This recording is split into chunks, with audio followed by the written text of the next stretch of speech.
আল্লাহ আল্লাহ রে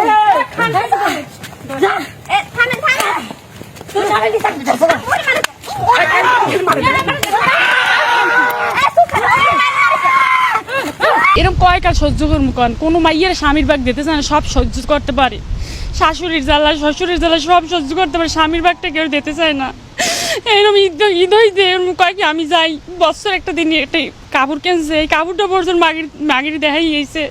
মাগি বয়স পাঠাইতেছে, কয় কি আমি তুমি আও তোমার ওই নাস্তা করমু, বয়সটা শুনি। আমি ইতে গেছি, বাইরে গেছি, যাই আমি বয়সটা শুনি, এই মোবাইলটা অ্যাড করে রয়েছে ওই ইমু নাম্বার। বয়সটা শুনি আমি এই মাগি কি ডাক আব্দুলের মা, আমার বই নয়, আমার স্বাস্থ্য বই নয়, তোর আত্মীয় না। আমি কি আমি তো মাগির চিনিই না, কি কন আমি ব্যাপার তো আমার দৌড়ি ইচ্ছা মতন শেষছি দৌড়িয়া চেনো না, খাইয়ে গেলে তো মিলেই দিলাম, কইলাম যে তোর এই তোর আত্মীয়, আমার আত্মীয়, আমি চিনি, আমার বাইর মতন দেয় সবসময়। এই কই আমার ইচ্ছে মতন শেষ, আর উপরে গরুর গোস্ত বাজার গাড়ি রান্নি হারা হারা খাইছে, আমি যাইনি। হয় মারি দৌড়িয়ে ধর কয় তোর মি রাখবো না, তোর আমি তালাক দিমু। তারপর তো গর্দে নামাই দিচ্ছে। এরকম 1 ফিট নামের 1 ফিট 10 ফিট, আবার 1 সপ্তাহের মতন, আবার 8 দিনের মতন, এরকম এরকম ওই আমার নামাই দেয়, ওই মাগির দ্বার যেই থাকে ওই নারীর কাছে থাকে যে হয় বাজারঘাট কিছু দেয় না। এই বাচ্চারা আবার চিনি পর্যন্ত নাই, গোয়ারি চাল পথ আলু টলু কিচ্ছু নাই, ডাল দুগো থাকলেও তো দিনটা যায়।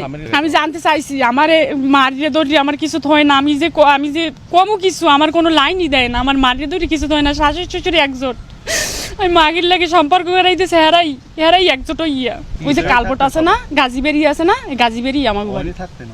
হয় ওই জায়গায় থাকতাম না, কোনো ভালো একটা পরিবেশ নাই, ঘর উঠাইতে পারে না, একটা পাকের ঘর দিতে পারে না, আটলিতে পরে পানি জি জ্বালা দেয়, কর মতন নেহা। শাশুড়ি শ্বশুরা মারছে পর্যন্ত আমার দরিয়া, ছেলেটা পর্যন্ত রাখতেছে পর্যন্ত।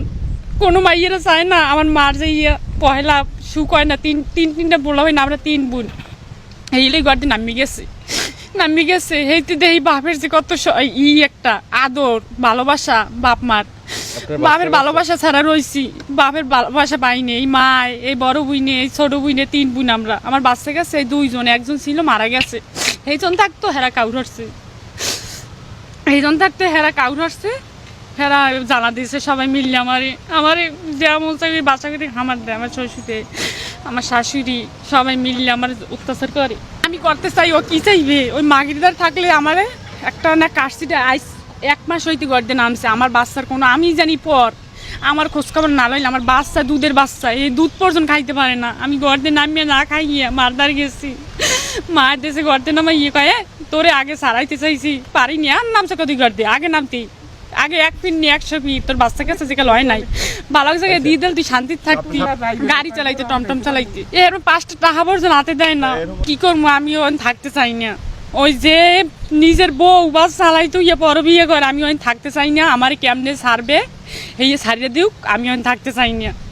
আমি অনেক সহ্য করছি, এই 12-13 বছর বিয়ের বয়স, আমি অনেক অধৈর্য হয়ে গেছি। এখন আমি খাওয়ান পাই না, লবণ পাই না, তেল পাই না, পোশাক পাই না, কাপড় চোপড় পাই না, ঠিক মতন 2 চুট কাপড় চোপড় পাই না। আমি ডাল তুললে তারপর এই কাপড় চোপড় লই, আমি আমার বাচ্চারে এই বানাই দিই কাপড় চোপড়, মায় বানাই দেয়, বড় বইনে দেয়, কিচ্ছু দেয় না আমারে। অন্য মাগির দ্বারা থাকে, অন্য মাগির কথা